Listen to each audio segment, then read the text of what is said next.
Hey, welcome to the Jungle Brothers podcast. I'm your host, Joey, and today I'm joined here in the gym at Jungle Brothers by Phaon Pipat. Phaon runs a podcast and a YouTube account by the name of The Passive Hang, where his dream is to make movement practice easily accessible and understandable. Phaon was passing through the gym on his way down to Ghetto Movement, which is down in Wollongong, and we had the opportunity to get him on the show and have a bit of a chat about his movement journey, but also his podcast journey, which I thought was quite cool. What I enjoy about his work is that he is applying some entrepreneurialism to the movement world, and it's putting a podcast out there, he's putting out great stuff on YouTube, and he's starting to build momentum around that. And for us here at Jungle Brothers, this is something we respect. It's something that we think should happen more within the movement culture. And so I really wanted to sort of quiz him on how he came to be in that position, what gave him the idea to start his podcast, how it actually looks when he's chatting with these people, and then also what his personal journey has been and his beliefs around training. So really cool chat. Great to have Phaon in. Hope you enjoy it. Let's go.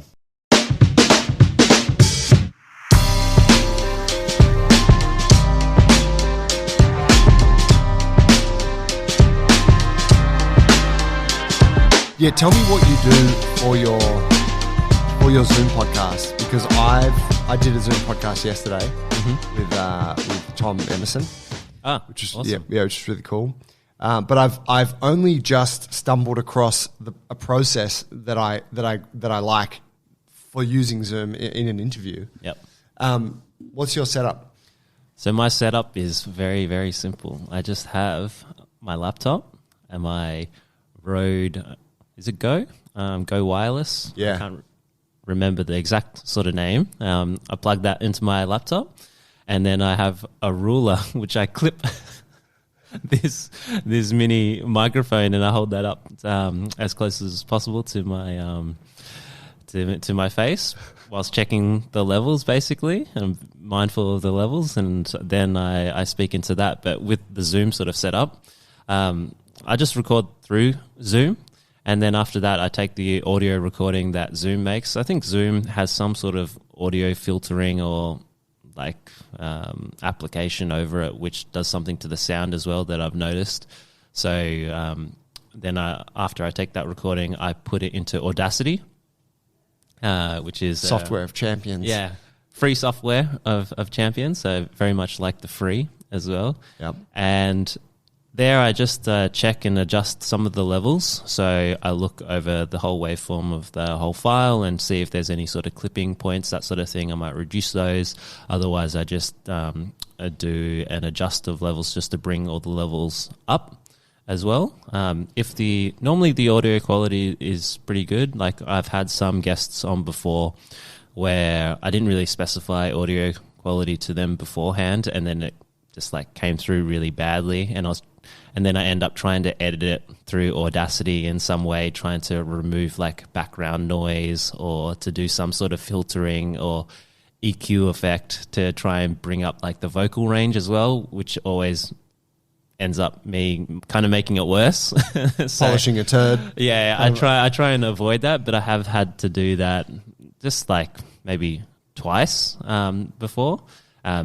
Most often now, in my messages beforehand to the guest, I'll just specify going, can you please check your audio quality beforehand, make sure that you're in a nice quiet room, that it's not having too many audio reflections as well. Maybe we might test that beforehand. I'll say something as well beforehand. Normally before, maybe I was a little bit too nervous to say anything to the guest when I was just happy to get them on, and so even if the audio quality wasn't quite good, I'd just be like, well, I've got them for this hour and a half. I'm just going to keep on rolling and get what I can. But now I'll stop them and be like, it's a bit echoey. Can you maybe change location for a bit? Or that's not coming through so well. I'll be more stern in calling it out, because I'm mindful afterwards.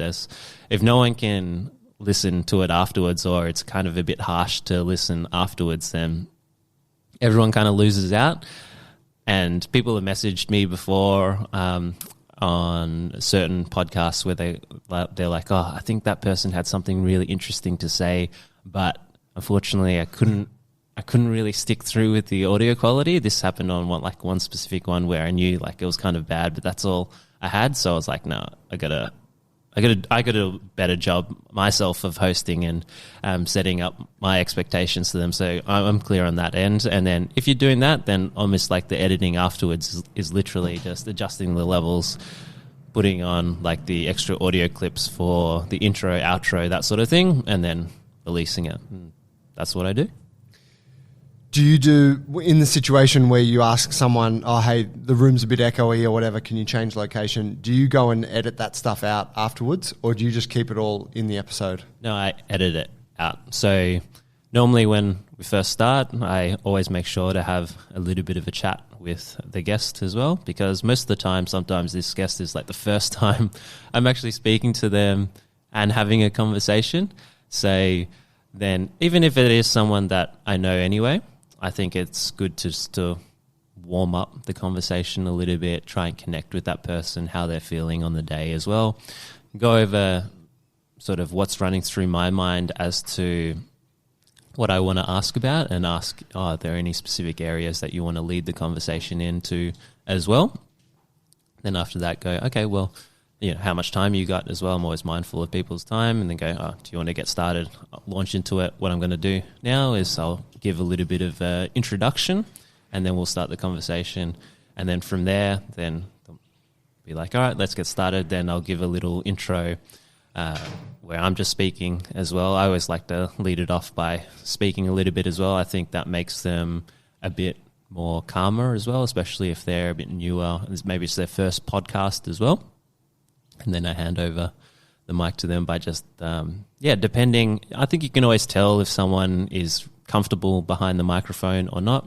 Sometimes you might have to start off with some easier sort of questions that anyone can answer before just like diving into it and then laying it into the deeper stuff. So I am mindful of how conversations flow and making them comfortable beforehand. And then afterwards as well, we'll say a sort of like podcast end wrap up, and then the audio will still be continuing, and then we'll talk afterwards about, how was that for them, and, just thanking them for their time. And I edit all that out as well. Right. So the recording will be going through that part, but it's like we've wrapped up. Yeah. You'll chop that off. Yeah.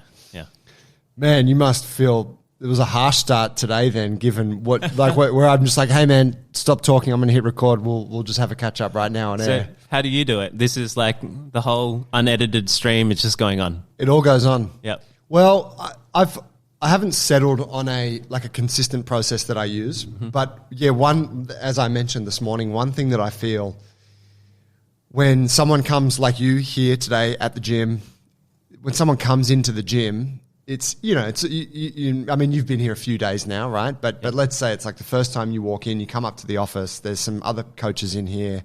It's a new space. It's always, generally the guest is going to be a little bit kind of jumpy, perhaps, or a bit nervous. But what I find is that in that moment, the guest will usually be like, oh, hey, what's going on? Hey, what are we talking about today? And then we'll start having a chat about the episode. Yep. And before you know it, it's like you've been chatting for 15 minutes and you've just exchanged all of this awesome conversation, but it's not on air. So what I've sort of come back around to is let's just hit record straight away. Yep. Like you're going to be nervous either way. So let's just hit record, and some less nervous than others, right?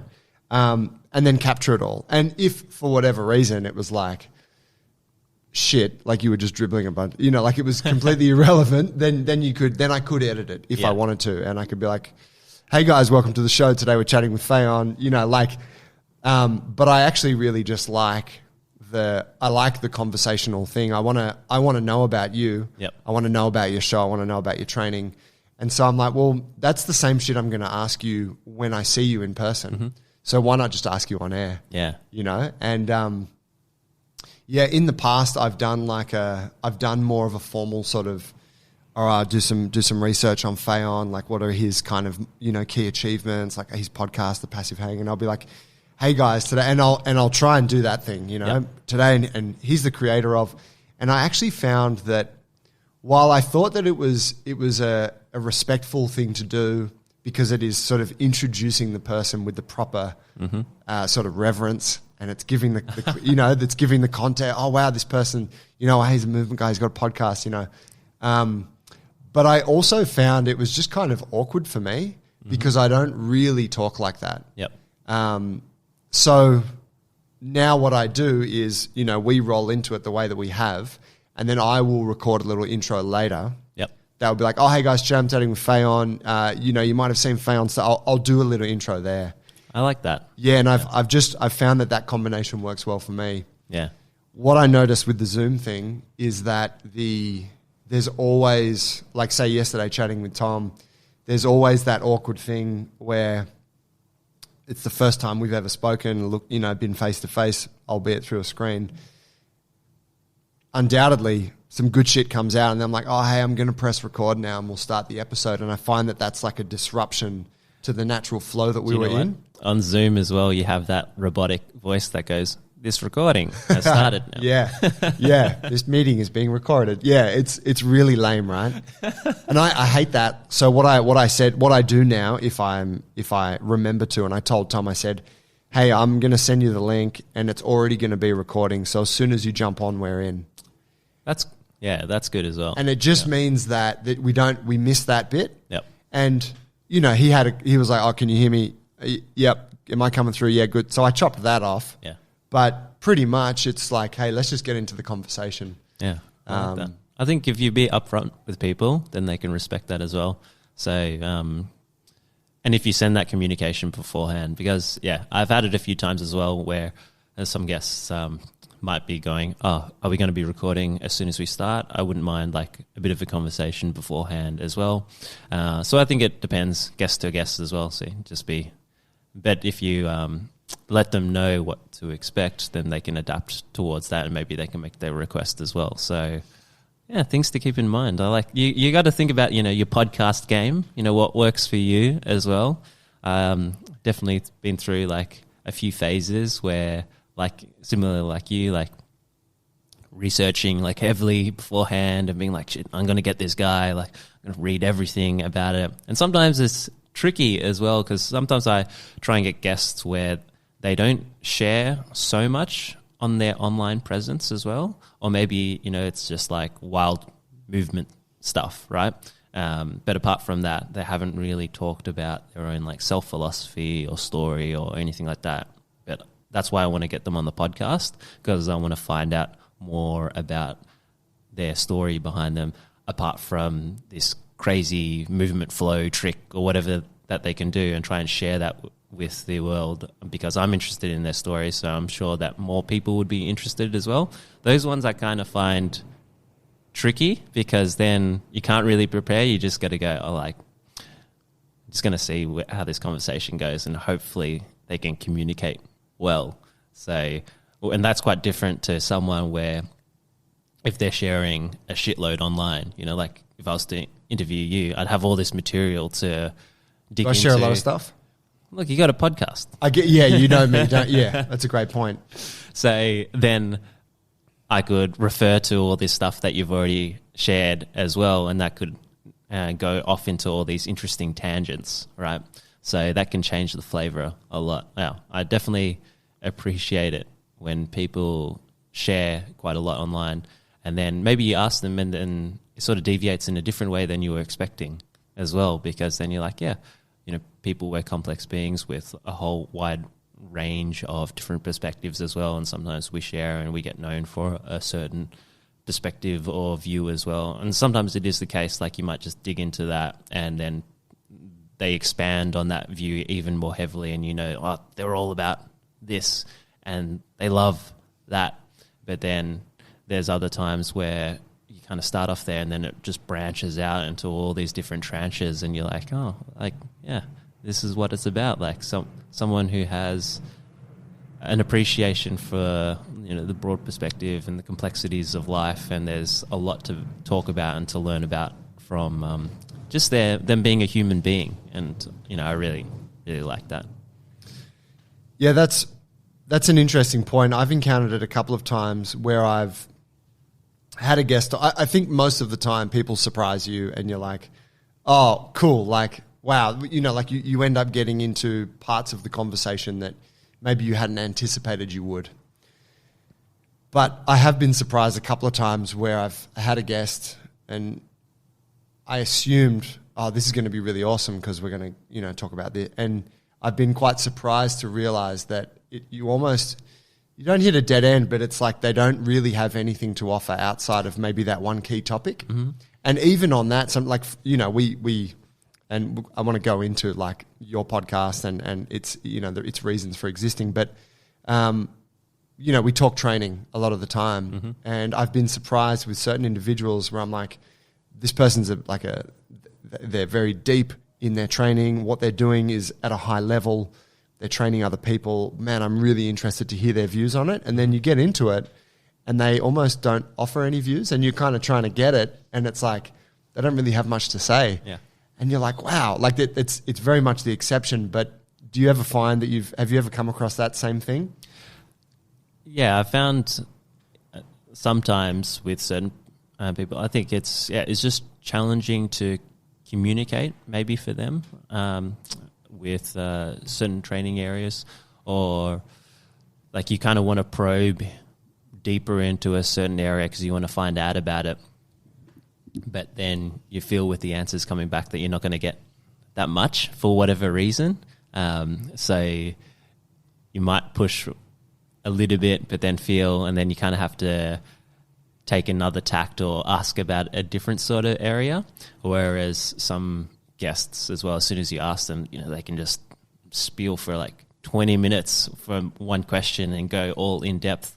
And those ones are kind of like the easy ones, right? Because you just sit back and you're just listening the whole time. You're not really like saying anything. You're like, geez, what a great interview host that I'm being. You can just like, well, yeah, it's making it look good. It's quite different to somewhere, especially where you think like, oh, it might be like a really good question that can open up quite a lot of doors, and then maybe it's like a one sentence type answer, or they don't have so much to speak about the topic. I think about that sometimes because maybe also with training, it's very experiential thing as well. So maybe people just have a different way where they struggle to, or maybe they don't feel comfortable with verbally communicating what they're experiencing, because I'm sure with a lot of your guests as well, the very good students, very good teachers as well, when you see their work, it can be very high quality, but when it comes to a conversation, maybe, they struggle to then, or they don't feel comfortable with then distilling that into just a brief sort of concept.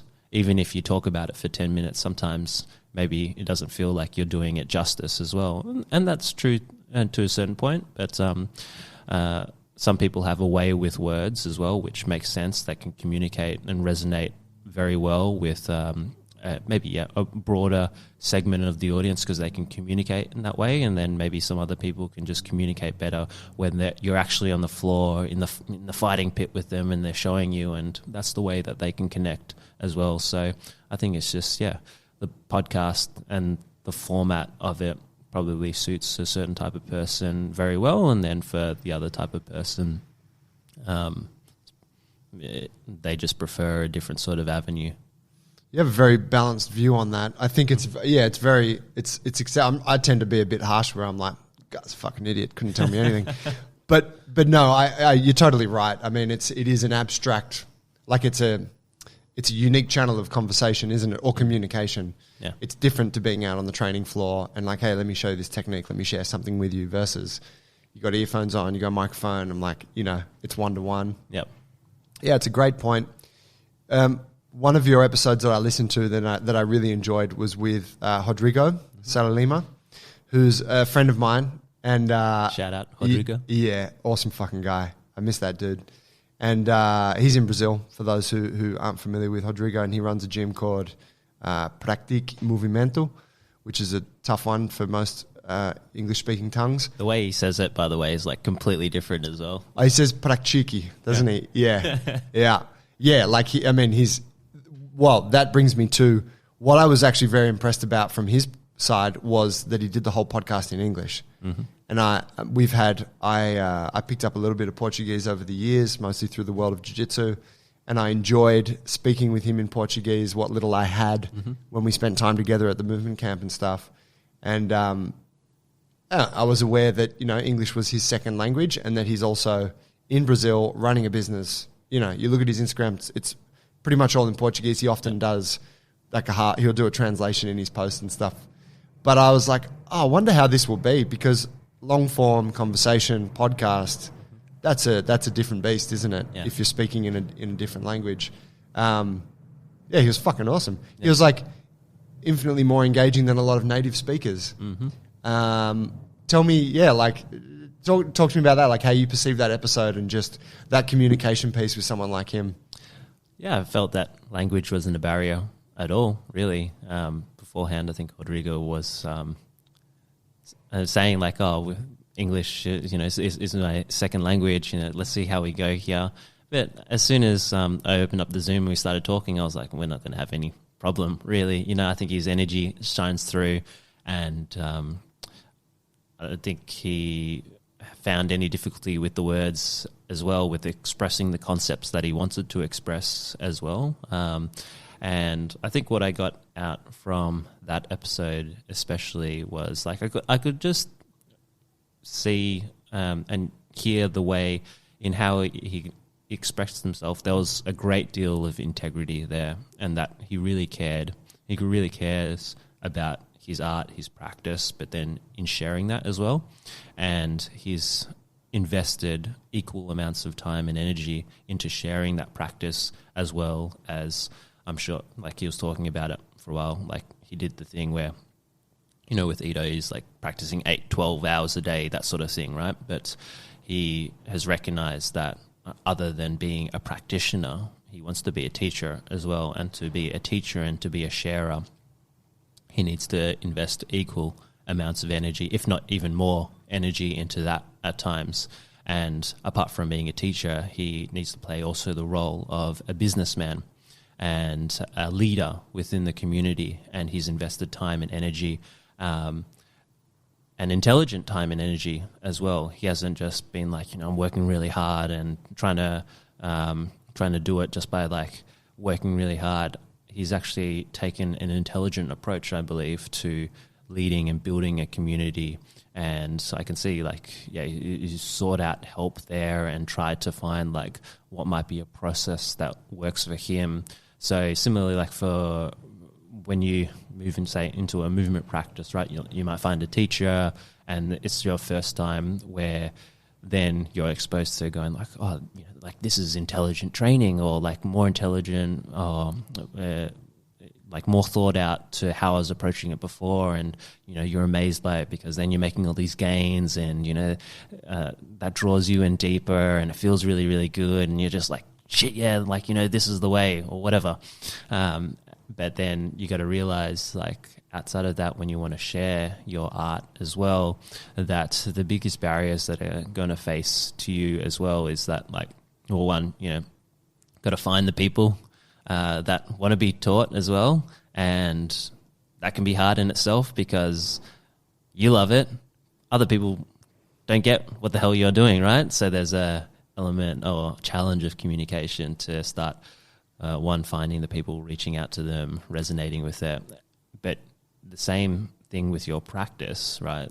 There's probably a teacher out there, and there's probably an intelligent process out there that you can practice to then try and find, okay, how can I find these people? How can I communicate better to these people? After I find these people, then there's the next layer of challenges, how the hell can I teach them well? How can I find out ways to then really nourish them in the way that they want to be nourished? After that, on the next layer, after you grow, probably after 5-10 people, then you got to start thinking about culture and how people interact with each other, and how can you foster a good community where it's not just being led top down, but down up, or you're going to have the sideways connection between each other, so that can really flourish. And I think you see what Rodrigo has built, and the community and the institution, and it's just pumping, right? And that just doesn't happen, No. you can see people there and they really want to be there. And for that to happen... He has disciples. Exactly. It's like it's filtered through where to have that, you got to be spending time, energy, systems, and cultivating it in so many different ways where it's beyond just like the physical practice, right? There's all these layers of social relationships and environment and things like that, which I guess craft the way of how they're telling the story and how they're making people feel, which then draws people in. That makes it what they've built, right? And that's a huge bit of work, and I'm amazed that he's able to do all that and then still be this amazing practitioner as well, right?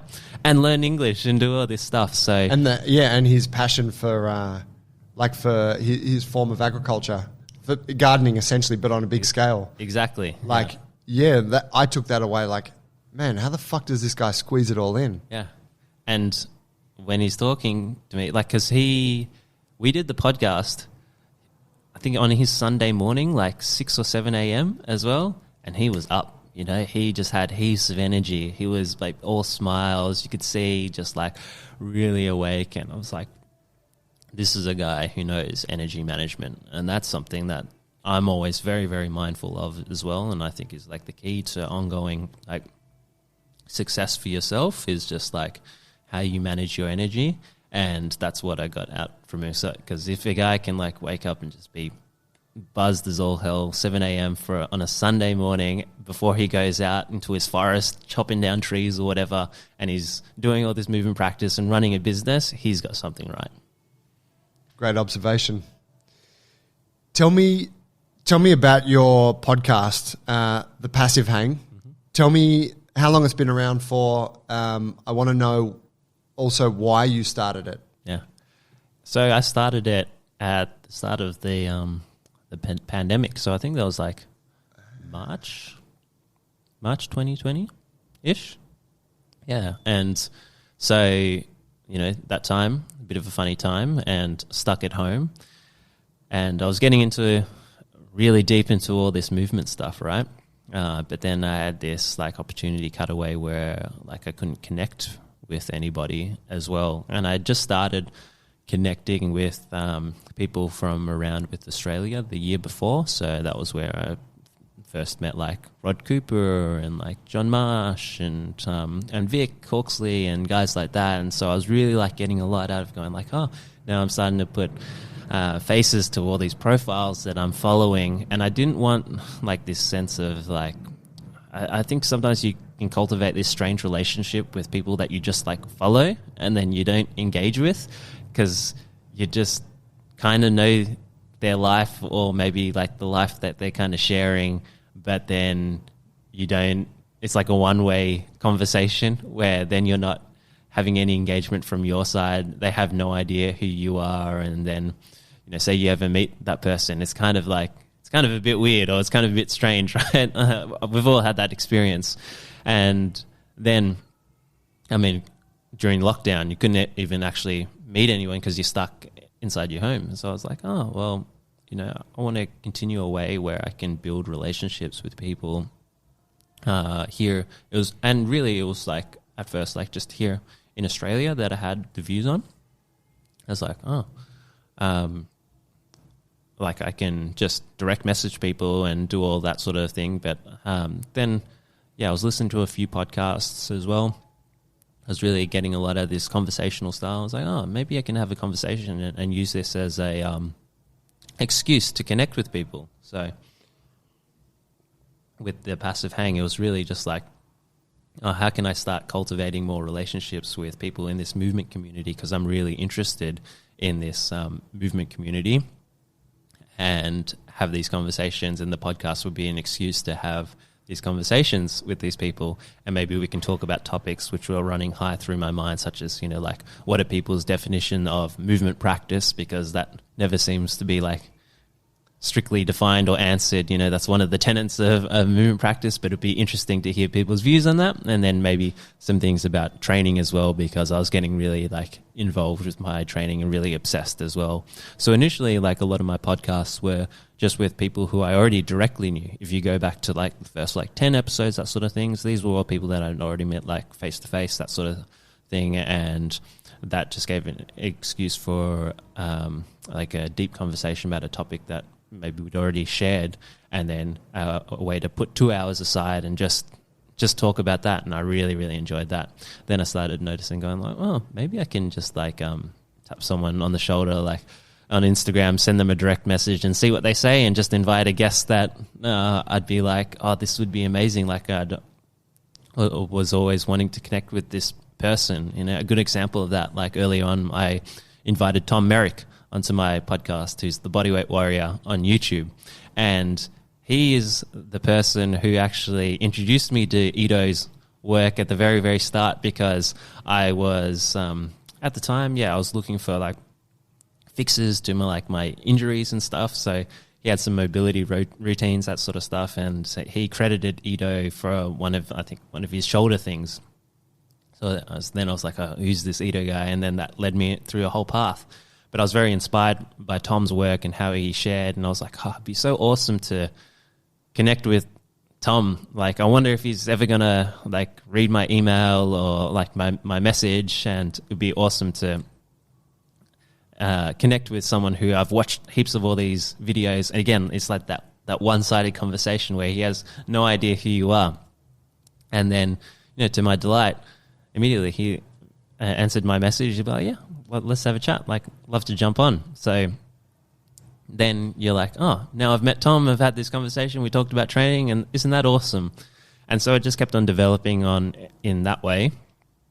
And then, it really became a tool for me to, one, cultivate relationships, but then two, like try and bring a sense of like, had it in my mind, like to try and humanize the community. So apart from sharing like all your crazy movement sort of stuff, try and bring this side of going, oh, everyone's like a human with valuable perspectives and different beliefs and different approaches to training and to life, really. And to show that there's a deeper side than just the Instagram post that someone puts out. And I had a sense of that, and I was kind of getting a bit tired of just like the endless scrolling. So I was like, oh, maybe there's a way that I can contribute and share this with a wider audience. Something that stands out to me there is when we're kind of new to a world, and you could to like a mental model might be like a white belt in jiu-jitsu or a blue belt. You know, you're still relatively kind of new to this thing and this community.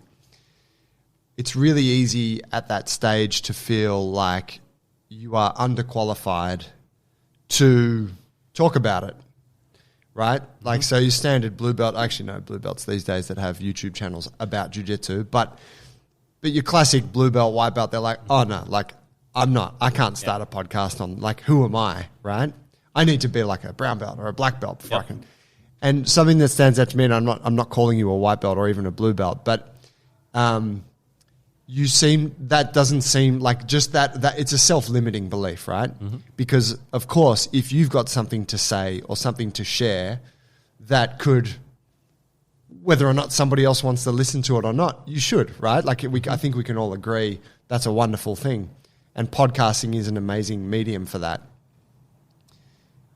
But that doesn't seem to have ever been a limiting part of your approach there. You know, you're like, well, because you said part of it was you're sort of, you know, getting really into this journey yourself, and so you're like, well, I can understand the journey better. And so it's almost, there's connection, but it's almost like you're kind of learning more as you go. Yep. But you've jumped in at this level, I think, where a lot of people would feel like they don't have the right to start a podcast. Yeah, that's interesting. I've never really thought about it that way. If I can comment on that, maybe it is, well, my way of sharing and creating started maybe like a few years before that. So I started becoming comfortable with sharing my thoughts and opinions as well. So, sorry, itchy throat. The nerves. Yeah. So I'm only kidding. So yeah, beforehand, I'd started a blog as well and started sharing my writings. And that really got me over the hump of just like expressing myself and putting my opinion out there. And that was just to an email list of just like friends, really. And I think probably the first step is just like putting your opinion out publicly can be confronting just in and of itself. Even if it's just a post, right? You're just like, yeah, who am I to make this statement? Or who am I to even share my story? Or who am I to do anything, right? And, yeah, well, I mean, I don't know if you know, but I worked with John Marsh for a year through... I didn't know that. Yeah, when he called his thing the Access Potential Academy. Oh, yeah. As well. The early days of of his coaching business. Yeah, of now like Creator Club. Yep.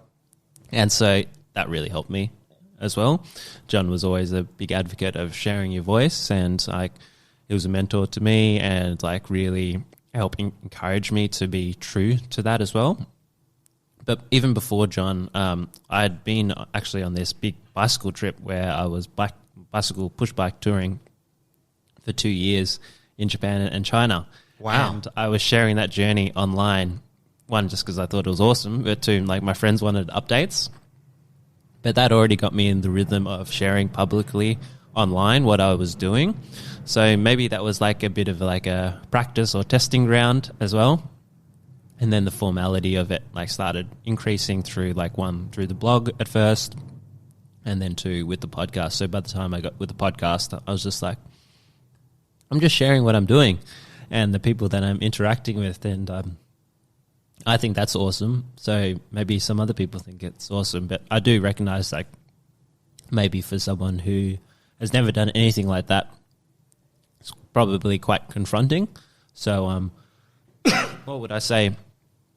I would say like at the start, like when you first started, probably like not many people are actually going to be like paying attention or listening or like tuning in anyway. So you can use your practice then, knowing that like your risk or your damage effect is probably pretty low. But you can start off small as well. Like if you never shared anything before, you can just like put a post up. You can put a story up. It lasts for 24 hours, and then no one sees it as well. Start getting used to that rhythm of just like expressing yourself honestly, and then putting it out there, and then you can just grow from that.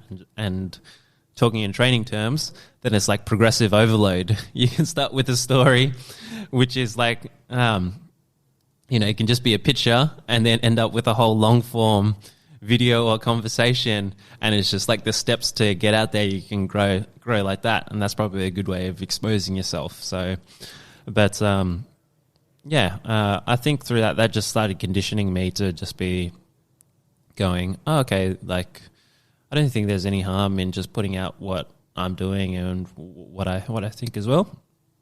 Most of when I was doing that, I was getting good feedback as well, so it created a positive feedback loop cycle, which reinforced my behavior and reinforced like that I thought that there was value in it as well. But I did recognize as well at the time that there was no like movement podcasts out there, or there was no like podcasts about like these specific people that I wanted to interview. So I was like, I truly believed, it's like, oh, I think people would get value out of hearing their perspective in a long form conversation, because there's nothing out there. Because I would really want to listen to that. So I'm sure that other people would want to really listen to that as well. And if I'm not going to do it, someone else is going to do it. So I might as well do it. It's a wonderful perspective. I totally agree. I think I've shared with you some of my thoughts in earlier conversations about the movement culture, and I think that the movement community is, I mean, it's big, but it's also very small. And I think that there are sort of limiting forces within there. And a lot of it comes back to this idea of like, you're a student and you need to be at a level like, like it's almost like you don't have the right to talk about it or to teach it until you reach a certain level. It's all completely subjective. None of this is defined. Most of it is in our heads. But I know that I felt limited by that for a long time. Like even just putting stuff out on social media, I was like, I don't deserve to talk about handstands because I can only hold it for 20 seconds, or what, which is just absurd, right? But I'm sure most people listening can kind of resonate with that idea of, you put these limits on yourself. But what I see that's sort of happened in the movement realm, I mean, this is in part evident, why, like say, there's not a lot of movement workshops. There's not a lot of events around the community. You're here, you're headed down to Ghetto Movement. Ghetto Movement's one of the few places on the East Coast here that's doing regular stuff, right? They're doing gains in the ghetto this way. Yep. They're bringing people together. They're getting great, like fucking awesome. Our gym, we host workshops every now and again. We used to host a lot more. One of the only places in town where you can, access this kind of stuff.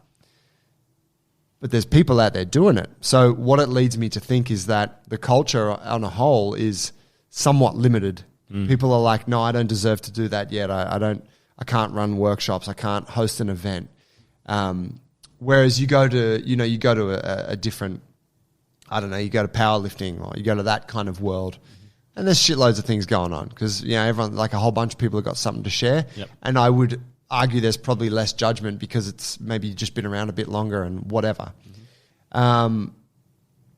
I find that very interesting, just considering that and what you do, because it's a form of like it's entrepreneurialism, and it's all from an honest place of like, well, I want to share something. People should be sharing stuff. I got a story to tell. I want to talk with interesting people. People want to listen to it. They're telling me they're enjoying it. Yep. Like, yeah, I find that really, I think that's really cool. And I think that I mentioned this to you, previously that, I'm sure that there's a lot of people that look at what you do and think, I'd love to do something like that, but I'm not qualified. Yeah. And I don't know, maybe these are some of the similar conversations you had with John Marsh early on where he's like, dude, Definitely. that's retarded. Do it, Yeah, I think John Marsh definitely very much helped. So, one avenue for people who have that thought in their head who want to do that, get in touch with him in his Creator Club because, that really helped me through my whole journey. But otherwise, I guess there's people always say, there's always the element of imposter syndrome, that sort of thing. And it is true as well. But I think you can get over that just through repeated exposure of finding a way to how to express yourself openly and honestly as in different ways. Like as I mentioned, like in the internet these days, there's so many ways where you can put stuff out there and just like put yourself in front of a platform. And it's kind of funny because on the internet as well, it can be very anonymous. So maybe that uncertainty can create the feeling that there's a larger audience than what you actually think that are like going through your stuff or thinking about you because they're not actually in front of you as people giving you that feedback. Your only sort of feedback is like a heart button or the amount of page views you got or the amount of views on your video. And that can be weird because as humans, we're normally conversing with someone looking into their eyes and you're getting that feedback straight away, right? And sometimes, and it's so funny, right? Like some of my YouTube videos, that sort of thing, you get like thousands of views, that sort of stuff. And you're like, oh, that seems really small, But then you're like, dude, there's like 1,000 people. When are you ever going to teach like like a class where there's like 1,000 people like that doesn't happen. Like, that's actually really cool that even it got up to 1,000. Like, how amazing is that? In terms of like feeling like an imposter and that you're not ready to share things, I think, yeah, you just, you can always like share things, just be truthful for where you're coming out from it and who you're trying to help as well. So like, I'm not trying to help super high level like movement athletes who probably don't need my help anyway. Like, I'm just trying to be a guide into what might have helped like the previous me like a week ago or a year ago. That's who I'm trying to help. So with that, I do believe like I have some value there, and it I actually use it in two parts with like some of my sharing. Some of it is actually like was for me to then cement my learning process, because I'm very aware like for me for the learning process, I think like the way that you can learn is vastly accelerated once you play a teacher role. Like, I don't know if you've ever noticed, but when you're learning something, you take on first like the role of a student and you're absorbing in all this information, and you got to find, you know, the best way to absorb that information in. But then it's not until you actually distill it, digest it, and then you can actually repeat it back to, and it can be yourself, you can be teaching yourself, that then you're like, oh, there's a deeper level of knowledge now that is starting to mature. And so some of these videos are kind of just like review videos for myself. Maybe I've learned like the Hole, and I'm like, if I was to teach the Hole, how would I think about it? And through that process of breaking it down and then trying to think about how to teach it, now I have a deeper understanding of the Hole. So there's that portion of it where it's actually like, I think resharing things can vastly improve and accelerate your understanding of the practice, because then you become the teacher, so to speak, and that gives you a different perspective versus just being the student and experiencing it. Then there's the part where, yeah, you don't have to present yourself as like the mastermind master who knows all the answers as well, and just be like, and I hope I come across with this with, I think, in my videos especially, hopefully, that is just like, yeah, I'm just a guy trying to figure things out, and I'm trying to share in my own way as well, and my journey, and these are some of the things that helped me. Maybe they might help you as well if you find them of interest. It's not the 3 principles of movement that make or break it. Yeah, I'm not really trying to do that. And again, like, I was really inspired by Tom Merrick shares. Like, he always shared from the very start as well, and was always very upfront that it's just about his like transformational journey and what's helped for him. Maybe now he's adopting more of a teacher hat because he's been doing it for so long. He's got I haven't seen his stuff. I know the name. It's a huge YouTube channel. Yeah, it's called the Bodyweight Warrior. It's got probably 1 million subscribers now, that sort of thing. Yeah, YouTube and royalty. That's us. Well, they're there too. Right? Yeah, absolutely. That monetization. But I drew a lot of how he approached himself on camera, and you could see how he came across. He's just like, where he films it is just like a dude in his backyard just sharing what he's doing, you know? Like, so that's what I'm doing as well, like just out in the park and just like, this is what I'm doing. Maybe it helps you. And I think people resonate with that, because with, I think what people are normally looking out there and inspired by as well, it's from different caricatures as well. Like, sometimes like the wise teacher helps them the most, right? But the wise teacher role has some advantages and some disadvantages as well. The way that they present themselves can only sometimes resonate with a certain group of people, or yourself when you're in a certain energy state, when you're certain, it's kind of like signing up to the Edo online coaching or whatever, right? Sometimes that doesn't always appeal to you, right? Because there's a certain ask, there's a certain commitment, which is fine because that he's very clear on who he's trying to serve. And sometimes you don't fit that mold. But that doesn't mean, like, because of that, like, that's the only way that you can only learn movement, you know. Maybe you can come down to the Jungle Brothers and, you know, see your smiling face, Joey, and then you're like, oh, this is great, you know, like I can learn it in a different way, and that plays a different sort of role. Maybe, like, you need to set aside that role of the teacher altogether, and actually you just need to find a peer. And your peer is just sharing, actually learning the movement with you, and that's the best way at the time, at the moment. Or there's a guy who's just like learn it the week before, and then that seems more approachable to you, less intimidating, versus like, you know, everyone wants to meet like the guy who's been doing like 50 years and really well known in the community. Yeah, that's awesome as well. But maybe sometimes, it's just not going to click with you as much, because I think, the further people get into their practice as well, sometimes the further that they are separated from the people who are starting out the most. And so it's always the challenge of how do you bridge that communication gap. And for that learner, and you probably witness this when you're in like group classes as well, sometimes they learn best directly like from the teacher, sometimes best when they're paired up.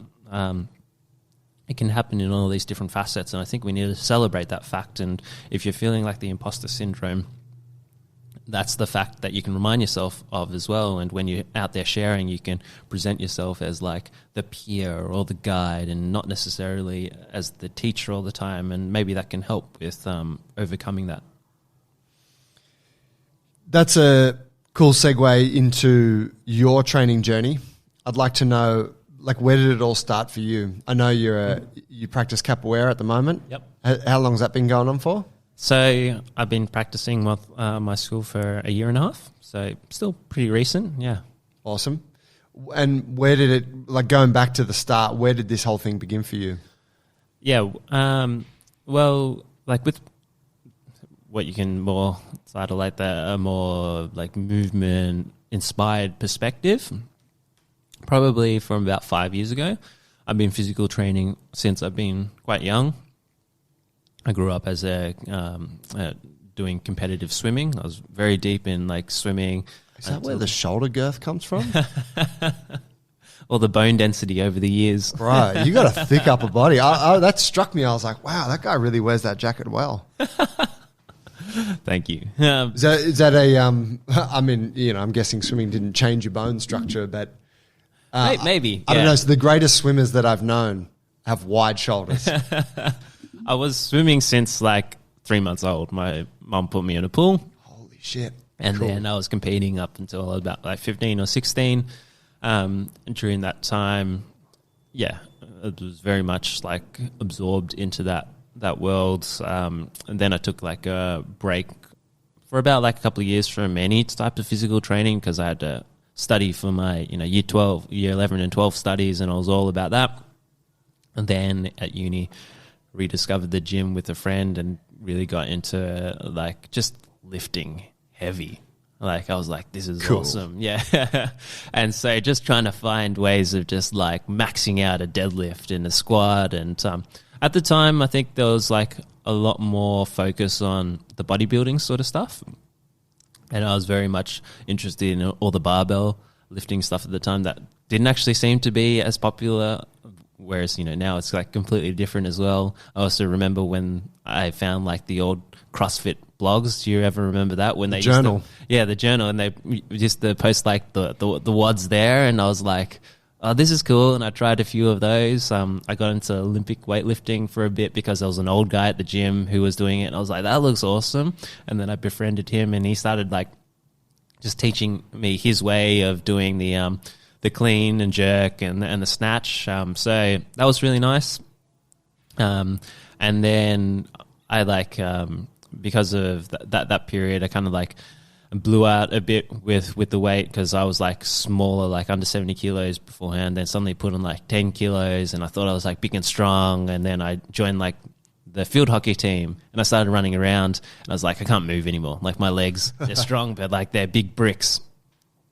So that started redefining me, where I was like, like I've been reading on the internet all the time that they're saying that if you squat, deadlift, row, and bench you'll be set for life. Like, you just need to lift heavy and then you can, like, do anything. You'll be set for this world. And I'm like, dude, I can't even, like, bend over trying to, like, dribble this ball for more than 15 seconds without, like, my back dying, my legs burning, everything. I was just like, I'm being lied to here, I think. So then I started getting into more cross-training where, like, I implemented more, like, running and athletic stuff with the lifting, but then not having any sort of, like, intelligent process, so just, like, dumping more load onto my body, basically. So sometimes I would, like, do a heavy squat session, then go straight to, like, 2 hours running on the pitch, like on the hockey pitch, and then be complaining after going, like, my legs are never recovering. I'm like, game day, and I just feel like dead because I had no concept of how to recover. I never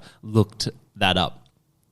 Then that shit's boring when you're in your 20s. Yeah, exactly. You know? Were you in your 20s at this stage or teenager? I was, in my early 20s okay.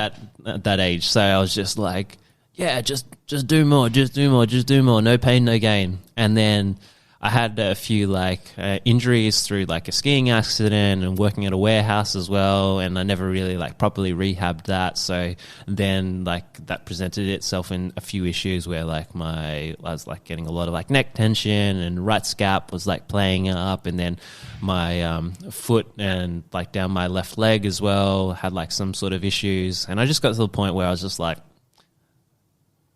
I'm, like, 25, 26, and, like, this sucks. Like, physically I look fit and I am lifting, like, heavy as well, and people would think that I fit, but I feel like shit. Like, what's happening here? Like, I'm like getting scared of lifting too heavy because I think my neck will go, and then, you know, it'll be 2 weeks with, like, this radiating pain down my neck, that sort of stuff. So then I was like, oh, like, what's going on here? Like, maybe I need to actually change my training. Like, it finally occurred to me that maybe I needed to, like, change the way of how I trained. And so I started, like, looking around by the best method known to a 26-year-old, which is, like, going onto YouTube and searching how to fix things.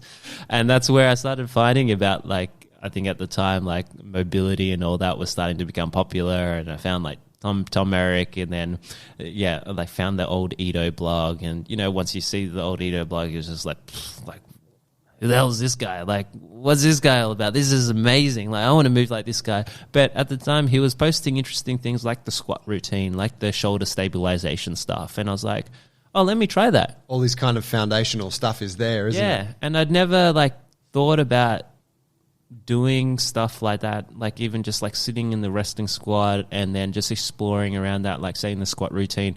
I always thought about, like, I got to put, like, 150 kilos on my back and squat it out.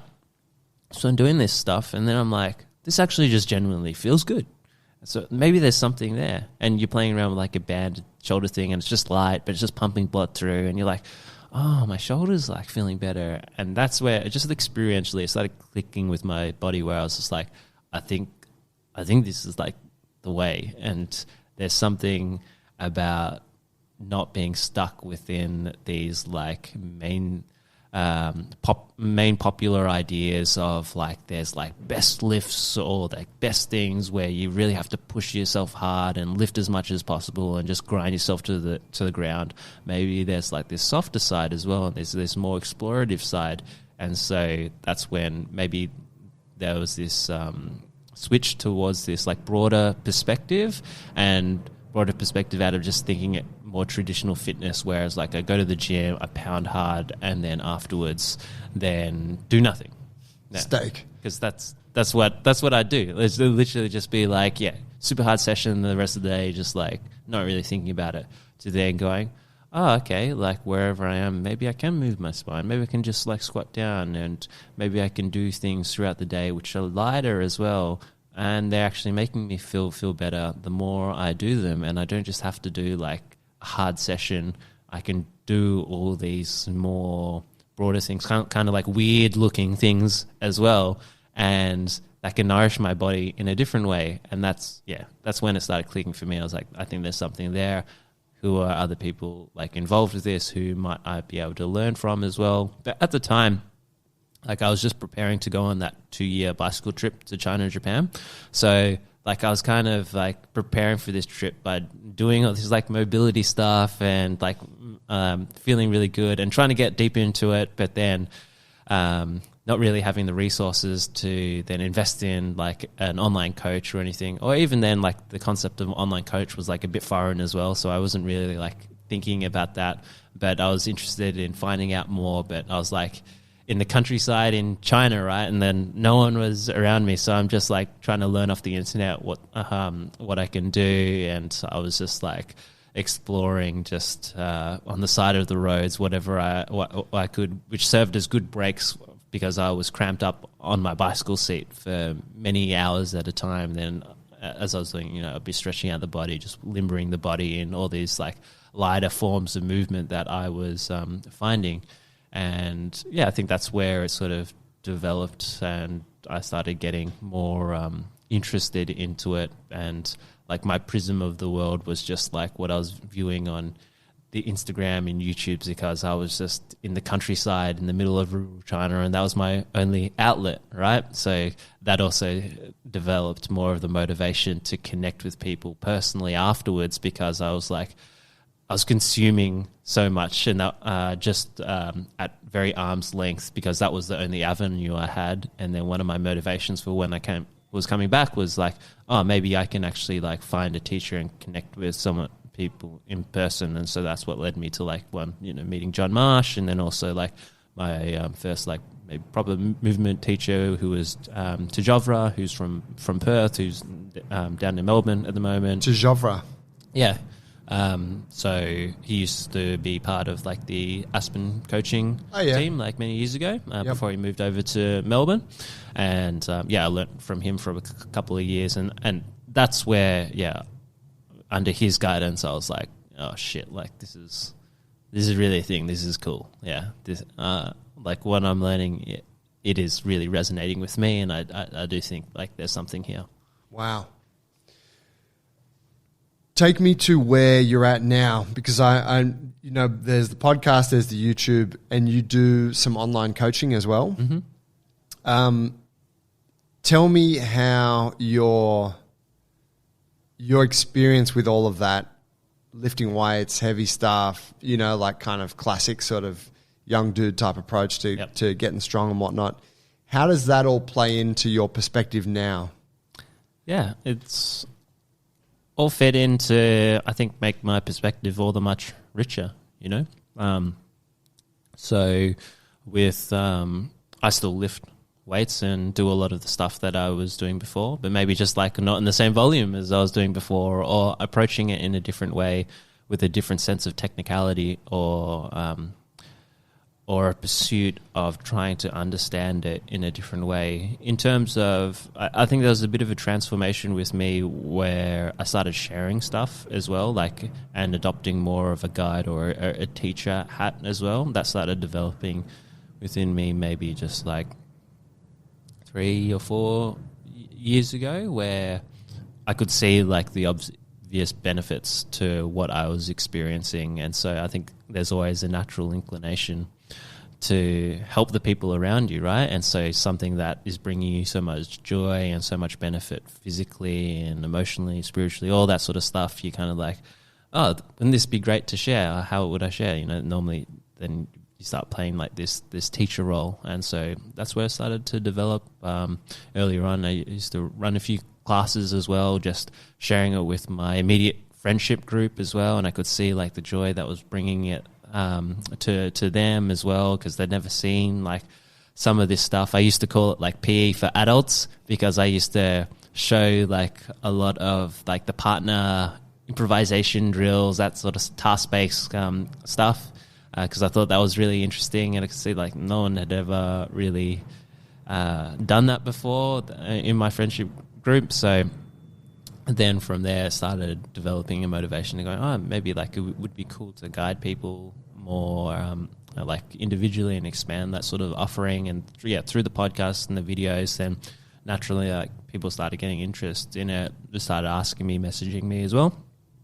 So what did I do? Like I have been coaching people like one-on-one, like personally as well. And so developing my teaching through that, and then through the online, like initially started just with like offering like these follow along classes, which I thought would be like cool snippets. It was like deep in the middle of lockdown that I was like, oh, maybe if people just have a space at home, 30, 45 minutes, they just download this follow along and then they can just do that. And wouldn't that be cool? Because I couldn't really find any, like, I think yoga does this really well where you have like these follow along formats, and I think it suits yoga really well because you just need the mat. But for movement, like, nothing out there. Well, I mean, in general, there was like nothing out there anyway. So then I was like, oh, how do I make this like really approachable for people who might be starting out and they don't need any equipment, and it's just going to be like for people who can just like squat down on the ground, that's all they need, and then can just get them moving in more interesting ways. And that's what that was catered for the follow-alongs. And so that grew, and then from there I was like, oh, maybe like there's this like online coaching thing, because everyone who I'm interviewing is like talking about this online coaching thing. But at the time it made sense as well, because like still couldn't meet anybody. Like actually from my one-on-ones that I was seeing personally during that time, I had to develop a form of online coaching as well, because like I couldn't go travel outside of my 5 kilometer radius. So it became like as a function of necessity. But then I started seeing it as like a form of, like there is a way to then connect to people that maybe I couldn't connect with personally, and offer some help and some guidance as well. So then, yeah, I became interested in that format. And then after I finished up with Tujova, I started training with Thomas Emerson. He had Awesome. a podcast, and I'm still training with him as well. And I saw how he has structured his online coaching program very, very well. It's very organized, like the amount of depth and the way it's just structured is done very well. So I got inspired from that, and I was like, oh, maybe I can do something similar as well. So that's how that sort of like all kind of organically grown, and I'm turning a bit more focus towards that. I do have like a lot of ideas to like grow that space, but also grow different forms of how people can access maybe some of like what I would love to share, whether that's more like follow along classes or like a course type format as well. Those are all ideas that I've played around with, and sketched things out how that would look as well. Just thinking about like, okay, once again, if it was me 1, 2 years ago, 3 years ago, what would have really helped me basically, and using that as a guide. What's your sort of philosophically, what's your approach? And I guess to give a bit of background to that question, the classic movement thing is, this is the process I was taught, and I'm going to teach you the same process. And, I think we touched on like the 6, 7, and 8 hours of training a day is kind of characteristic of a lot of what's been popularized in the movement realm. And it's hard training. It's lots of time it's not necessarily 6 hours for everyone, but when you're talking to people who are kind of really who are really in the movement piece, that's kind of the expectation, is that it's really the main focus of your life.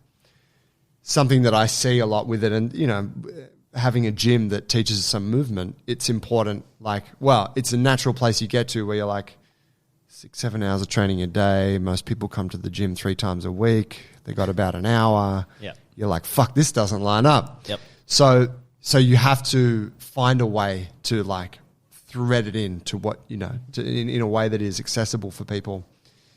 How do you, like, where do you sit with that? Because, and so further piece, the online coaching is often considered to be traditionally as the hardcore choice. It's like, hey, when you really get into this thing, you become an online student. Yep. What's your approach there? It's a good realization. So I might have to correct myself when I say like what would have helped me 1, 2, 3 years ago, because when I was at that place, I was also ready, willing, and able to invest like at least a couple hours, if not 3 hours, like per day to training. And the people that I am hoping to serve is maybe, well, they most definitely don't have that time. Maybe it's just like 1 hour per day. So, yeah, I am mindful of that fact. And so what I can share and how I do share may be a bit different. I borrow a lot from how I've learned and the process I've learned, most definitely. You know, that's like where just naturally you can speak with the most amount of depth. But I do like to tweak and modify the process as well so that it is individual to what I'm seeing from the individual as well. And they don't want to learn exactly what I learnt as well. Their body is a bit different as well. Their ability is a little bit, very different from person to person as well. So I play all that to go, okay, like balancing on what they actually want to achieve as well. Like, how can I make it most relevant for them? Maybe they don't need to learn this step or this movement or this whatever that I'm doing because it's not as relevant for them, and maybe they're not interested in that as well. Like, how can I make my teaching and what I'm guiding them like most beneficial for them and their goals, basically, and within a realistic time frame of what they have to consistently put into their practice week to week. I think that's what we always have to be mindful of as well, is that like no matter what you share as well, it doesn't really mean shit if someone's not going to be able to practice that week in, week out, you know, like what we do as practitioners, it's because like we do it all the time, right? And for someone where it's not really going to work because maybe they need a specific type of equipment or sometimes people just purely don't like something. Like, and you got to respect that as well. Maybe there's a different way of doing it. So you don't have to like force and be like, yeah, you really got to do that. So yeah, sometimes you need to do a little push as well, but you need to work within those confines and those constraints. And notice that from that, maybe you realize something as well. Maybe you realize there's a different way of doing things because there always is. You know, it's like how many ways you can learn the handstand. That's why there's like so many different teachers, courses, all that sort of stuff, because there's so many different ways. And for me, just to limit that in the exact process of how I learn, it's not going to work for everyone, you know?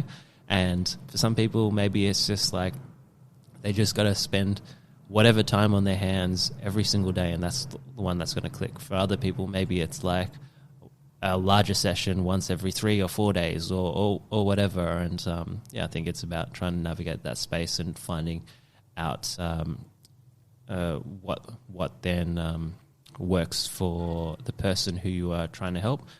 Remembering that, yeah, you're actually really trying to help them, and yeah, maybe not yourself by validating the process that you worked through by replicating that exactly with somebody else. Great response. It would be rude of us not to mention a student that we have in common, Raylene. Mm-hmm. Ray. Shout Don't out. know if you've adopted the name Ray for her yet. Not yet. Start. But, you know, she's a great example. She'll be listening to this. So, yeah, of course, big shout out. But she practices jiu-jitsu. She trains with me a couple times a week. That's the Bulletproof for BJJ stuff. That's like, hey, this is to perform better on the mats. But then she also does movement stuff with you. And I think that's really cool, because she's like, even doing Bulletproof stuff is not the norm. Like, to do strength conditioning for jiu-jitsu is not the norm in the world of jiu-jitsu. Mm-hmm. So it's just like kind of 3 different slices of movement practice you could say there. And I think that the way that you're describing it, and from the way I can see that you're kind of putting it out there for people, is that you can access it to that degree. But hey, I got 1 session a week, or I got a few little sessions I can do. What can you help me explore with that? Versus that more traditional approach, which is like, you dedicate your life to this and this alone. Yeah. Otherwise, it's not movement. Yeah, I've definitely adapted to like people who I've taught before, where it can be something as simple as like a 10 or 15 minute daily routine that I've constructed, where after I've done like a session with them or yeah, and these are mostly like people that I see like face to face. It's like, oh, let's just like see if you can work on that and just find a segment of your day. And most preferably, I normally say like in your morning, so it can be like a more habitual practice. So that you can just get into this habit of developing like a new habit, a new practice, a new mindset as well. And it's not going to work if I'm suddenly like, look, you got to do like an hour every day, because they're just like, what the hell, man? Like, No. yeah, it's not going to happen, you know. And I'm going to be disappointed. They're going to be feeling just bad because they didn't live up to those expectations, and it's just like it's just completely unfair, you know. But that's also like very different to what their goals want to be as well. They just want to like feel a little bit better in their bodies, move a little bit better. That's it. So it's like, all right, well, you know, maybe like something like that just done every day like can be fine. Or maybe it's like something small as that, like once every second day, you know, and that's contextual to like to that person. Other people, it's like, yeah, you can do a longer session, and maybe it's like an hour and a half every day. Like for who I'm trying to reach, those are the time limits and the constraints that they have within their life. And I think you don't have to say that like, oh, you have to do X amount of work, unless like your goal is like you want some sort of certain specific skill and you want it really quickly, right? Then I'm going to be frank with you and be like, look, like you got to make time for this. You want that? You got to put in the work. Yeah. Just, you know, it's not getting around that. But if their goals are more like general and just like to try and start moving to a place where they appreciate movement in their life and to move and to feel better, then, you know, that can be on the spectrum of like a lot of practice to just like very small amounts of practice throughout the day. And that's what I'm trying to share, just like tools that have benefited me to help improve their lives. And if that's their goal, then I'll make it work for their life. Fayon, I love it, man. I appreciate you coming on the show today, making the time. Appreciate it, Joey. Yeah, it's good to have you connect with the gym. Mm-hmm. I hope that, you know, you're in Melbourne, right? Yep. Which I don't know if we mentioned that. But yeah, obviously, anytime you're in Sydney, great to have you come through. I appreciate the chat. I like what you're doing. I think there's cool stuff there, and I'm excited to see whatever, the podcast continue and the coaching business and the YouTube. Mm-hmm. Can you give some links, some plugs? Where can people find your stuff and connect with what you're doing? Yeah, sure. So you guys can find me on thepassivehang.com. I've got the website. If you search The Passive Hang on YouTube as well, there's the YouTube channel. If you've Instagram, it's just @FayonP. That's @PHAONP. And you can just send me a direct message there. Happy to connect. And I want to say as well, Joey, thank you for opening up this beautiful space for me for these past couple of days. Really, really enjoyed it. And meeting you guys and the coaches. It's a wonderful community that you guys have cultivated. I bring, every time I come to these sort of spaces, get very much inspired just by the energy that's created here. You know, walking in that first day and you got all the coaches here and everyone's just hanging out as well. I don't think that's usual. And so I want to shout out you for what you guys have created here. And yeah, thanks once again for having me. It's an honor. Thank you, bro. I appreciate that. Guys, thank you for tuning in. Hope you enjoyed that. Please go and check out Fayon's stuff. You got the links there. They're in the show notes as well. But check out his YouTube, jump on his show, check out his podcast. There's some great conversations there. If you enjoyed today's episode, please share it with a friend. Helps to just keep the whole thing going, helps to support the show and also get the good word out there. We'll catch you guys next week. Thank you and goodbye.